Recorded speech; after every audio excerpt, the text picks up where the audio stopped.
Hello， 歡迎你返嚟傾偈 Chit Chat 呢個 podcast channel。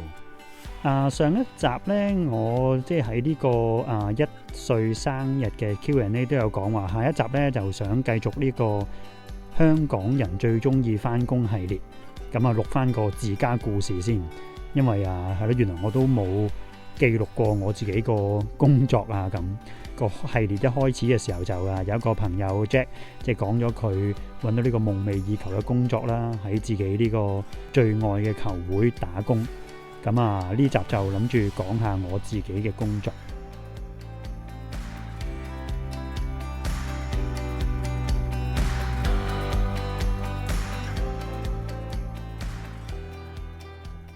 個工作就係我做緊嘅係關於 HR 嘅嘢啦。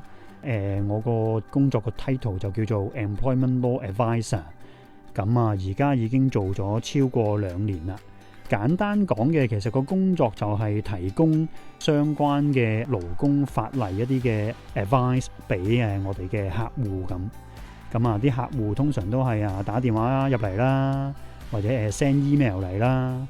其實簡單講咧，有啲似客戶服務嘅啲 customer service 都係工作環境好似個 call center 咁嘅，因為不斷要帶住個耳機就係接聽客戶嘅電話，然後解答佢哋嘅問題。其實有少少似香港可能勞工處咁咯，即係我哋可能要解答嘅係啲勞資關係譬如簡單嘅，例如啲同事請病假唔返工有啲行為紀律問題等，我就係一個咁嘅工作咯。公司嘅背景其實唔計，即係可能有啲海外嘅業務，其實喺單係英國即係本土咧，其實個客戶應該都有成超過4萬5萬個客，由即係啲中小企到啲corporate 客都有。咁我哋啲 team 都即係好分工嘅。有一啲 team 就專門做一啲喺英國叫做care sector 噶嘛，即係啲護理嘅行業。有一啲 team 咧就專做 hospitality 嘅，即係可能啲酒店餐飲業。當然即係仲有啲 team 就好專業嘅，即係有啲直情係律師團隊啦。咁我自己就主要負責啲中小企客戶啦，即係由1-2個員工到可能幾十不等。咁就係解答頭先講嘅啲嘅相關即係勞工法律嘅問題。講下嗰個揾工嘅就係我係2021年大約係聖誕節開始揾工嘅。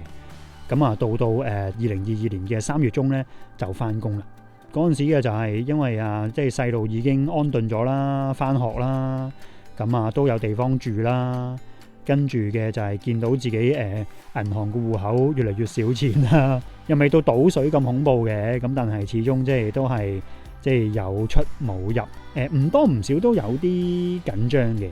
即係嚟到嗰個 moment 就覺得，咦，其實都係要差唔多動身咯。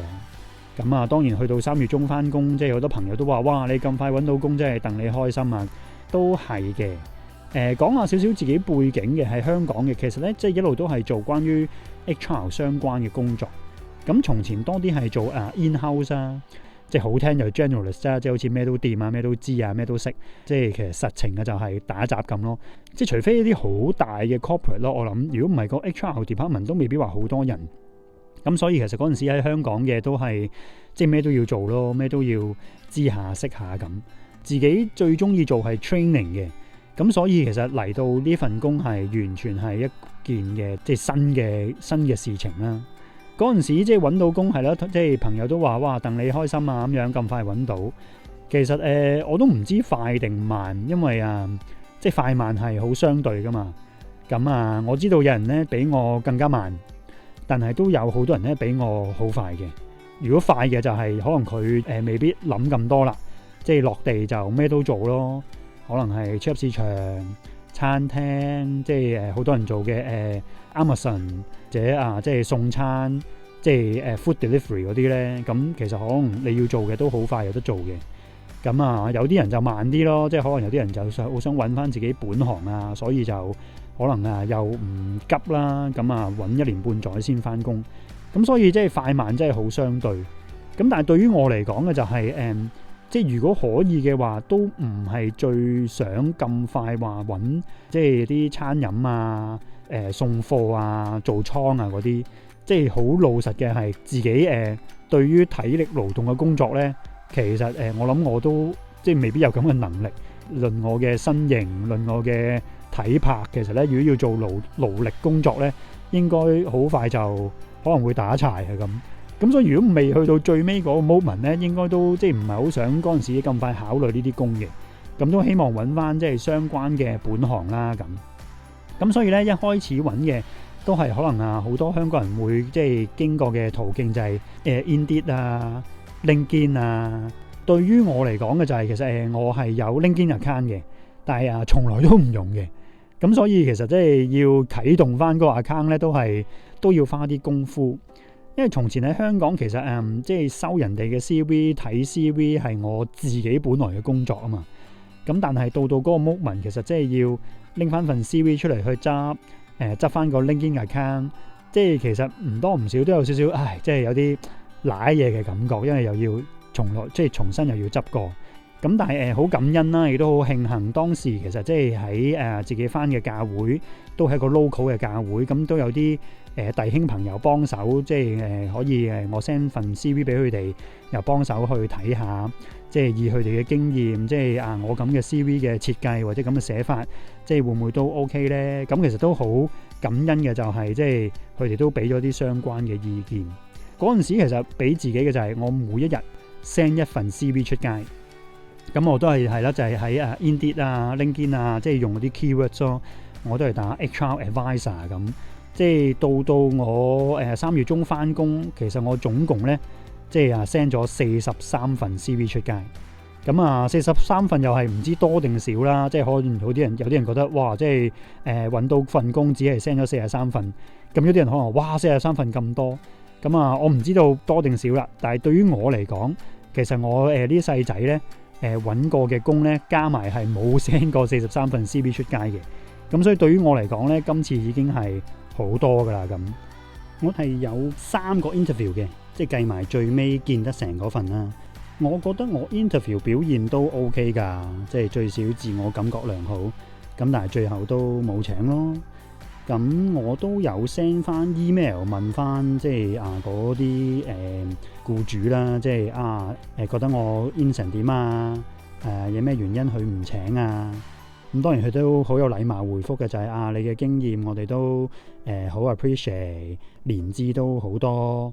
不過我見最重要嗰樣嘢冇嘅就係真係本土經驗咯。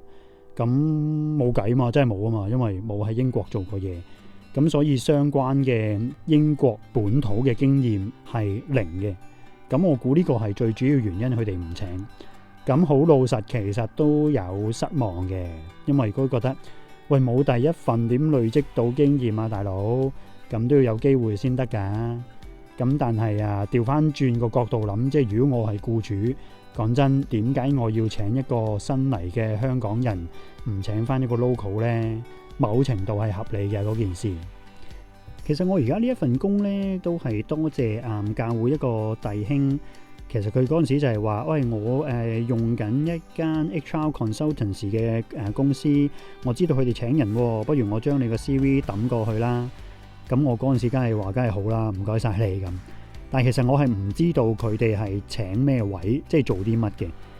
咁所以到我去interview 嘅時候，其實我心裏邊個諗法嘅就係即係當然照 in 啦。咁但係個諗法就係佢哋 in 完再睇下，將我擺喺HR 裏邊做啲咩啦。我都係諗緊做啲 in-house 嘅 HR。咁所以嗰陣時去 interview 嘅時候就係問啲乜就照樣答乜，都係盡力而為。其實我都冇好刻意問其實你會請我做咩㗎？即係冇啊，因為我真係唔知道in 緊咩位。真係心諗in 完佢覺得咩位啱嘅，我咪做咯。即係話晒有第一份工仲諗咁多，或者仲問咁多咩？咁所以到佢 in 完俾 offer 我嘅時候，佢話請我做 employment law advisor， 我心裏邊都會咦咩嚟嘅呢？其實我真係完全唔知係咩嚟嘅。咁但係都係嗰句唔理啦，有人請就返咯，係咪？即係最多做唔嚟嘅咪再揾個咯，即係冇嘢輸㗎。咁所以嗰陣時就係咁樣叫做揾到第一份，亦都係而家做緊嘅工。我而家諗翻，我覺得點解佢會請我呢？因為我即係冇英國嘅相關經驗啊嘛。咁點解佢請我？我覺得第一個就係因為啱啱完咗 Covid，其實佢哋都需要人即係翻工啦。公司又expand 緊，咁加埋因為公司大啊嘛。頭先都講咗公司嘅背景。其實我估特別啲大嘅公司咧喺英國，可能都其中一個講咧就係嗰啲嘅平等啊，即係所謂嘅diversity and inclusiveness。其實佢都需要可能請下唔同國籍嘅人啊，唔同類別嘅人啊，佢個 profile 都靚仔啲。咁我估嘅啫，冇人 confirm 過我。不過我覺得都有少少原因嘅，所以嗰陣時就順利3月中就返工啦。